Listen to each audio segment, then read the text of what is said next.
Assalamualaikum warahmatullahi wabarakatuh. Mohon izin senior menyesuaikan, mohon izin memperkenalkan diri. Perkenalkan, nama saya Yumna Andrea Wibowo, NIT 572011337566 dari kelas K2C. Mohon izin menjelaskan tugas pokok dan fungsi instansi Bea Cukai, Imigrasi, dan Syah Bandar menurut Undang-Undang. Bea Cukai. Tugas Direktorat Jenderal Bea dan Cukai yaitu menyelenggarakan perumusan dan pelaksanaan kebijakan di bidang pengawasan, penegakan hukum, pelayanan, dan optimalisasi penerimaan negara di bidang kepabeanan dan cukai sesuai dengan ketentuan peraturan perundangan yang berlaku. Fungsi 1. Perumusan kebijakan di bidang penegakan hukum, pelayanan, dan pengawasan. Optimalisasi penerimaan negara di bidang kepabeanan dan cukai. 2. Pelaksanaan kebijakan di bidang pengawasan, penegakan hukum, pelayanan, dan optimalisasi penerimaan negara di bidang kepabeanan dan cukai. 3. Penyusunan norma, standar, prosedur, dan kriteria di bidang pengawasan, penegakan hukum, pelayanan, dan optimalisasi penerimaan negara di bidang kepabeanan dan cukai. 4. Pemberian bimbingan teknis dan supervisi di bidang pengawasan, penegakan hukum, pelayanan, dan optimalisasi penerimaan negara di bidang kepabeanan dan cukai. 5. Pelaksanaan pemantauan evaluasi dan pelaporan di bidang pengawasan, penegakan hukum, pelayanan, optimalisasi penerimaan negara di bidang kepabeanan dan cukai. 6. Pelaksanaan administrasi Direktorat Jenderal Bea dan Cukai. 7. Pelaksanaan fungsi lain yang diberikan oleh Menteri Keuangan. Imigrasi. Tugas pokok dan fungsi imigrasi dikenal juga dengan trifungsi imigrasi. Trifungsi imigrasi ini meliputi 1. Pengaturan tentang berbagai hal yang mengenai lalu lintas orang keluar, masuk, dan tinggal dari dan ke dalam wilayah negara Republik Indonesia. 2. Pengaturan tentang berbagai hal mengenai pengawasan orang asing di wilayah Republik Indonesia. 3. Pemeriksaan dokumen perjalanan baik negara yang ditinggalkan, negara yang dikunjungi, maupun negara yang dilalui berdasarkan batas-batas teritorial negara Republik Indonesia yang diakui secara internasional. Maka timbal jurisdika atau hak dan kewajiban hukum Indonesia atas setiap orang, benda, dan perbuatan yang berada dan terjadi di bawah dan di atas wilayah Indonesia dari sudut pandang keimigrasian bahwa dalam lingkup batas-batas teritorial keimigrasian berfungsi untuk meminimalisasikan dampak negatif dan mendorong dampak positif dari yurisdiksi sementara yang timbul akibat keberadaan orang asing yang bersifat sementara selama berada di wilayah Indonesia.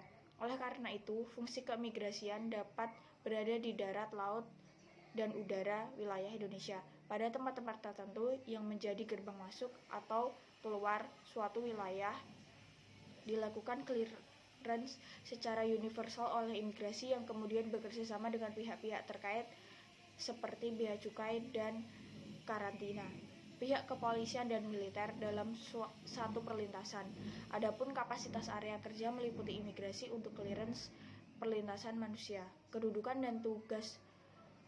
tugas dan fungsi berdasarkan Pasal 528. Direktorat Jenderal Imigrasi adalah unsur pelaksana yang berada di bawah dan bertanggung jawab kepada Menteri Hukum dan Hak Asasi Manusia. Direktorat Jenderal Imigrasi dipimpin oleh seorang Direktur Jenderal. Pasal 529. Direktorat Jenderal Imigrasi mempunyai tugas merumuskan serta melaksanakan kebijakan dan standarisasi teknik di bidang imigrasi. Pasal 530 untuk melaksanakan tugas sebagaimana dimaksud dalam pasal 529, Direktorat Jenderal Imigrasi menyelenggarakan fungsi 1. Perumusan kebijakan di bidang imigrasi. 2. Pelaksanaan kebijakan di bidang imigrasi. 3. Penyusunan norma, standar, prosedur, dan kriteria di bidang imigrasi. 4. Pemberian bimbingan teknis dan evaluasi di bidang imigrasi. 5. Pelaksanaan imigrasi, Direktorat Jenderal Imigrasi. Kesyah Bandaran. Kantor Kesyah Bandaran dan Otoritas pelabuhan mempunyai tugas melaksanakan pengawasan hukum dan penegakan hukum di bidang keselamatan dan keamanan pelayaran, koordinasi kegiatan pemerintah di pelabuhan, serta pengaturan, pengendalian, dan pengawasan kegiatan kepelabuhanan pada pelabuhan yang diusahakan secara komersial. Dalam melaksanakan tugas tersebut, Kantor Kesyah Bandaran dan Otoritas Pelabuhan menyelenggarakan fungsi 1. Pelaksanaan pengawasan dan pemenuhan kelayak lautan kapal, sertifikasi kapal, pencegahan pencemaran dari kapal, dan penetapan status hukum kapal. 2. Pelaksanaan pemeriksaan manajemen keselamatan kapal. 3. Pelaksanaan pengawasan keselamatan dan keamanan pelayaran terkait dengan kegiatan bongkar muat barang berbahaya, barang khusus, limbah bahan berbahaya dan beracun, pengisian bahan bakar, ketertiban embarkasi dan debarkasi penumpang, pembangunan fasilitas pelabuhan, pengerukan dan reklamasi, layak layar dan kepelautan, tertib lalu lintas kapal di perairan pelabuhan dan alur pelayaran, pemanduan dan penundaan kapal, serta penerbitan surat persetujuan berlayar.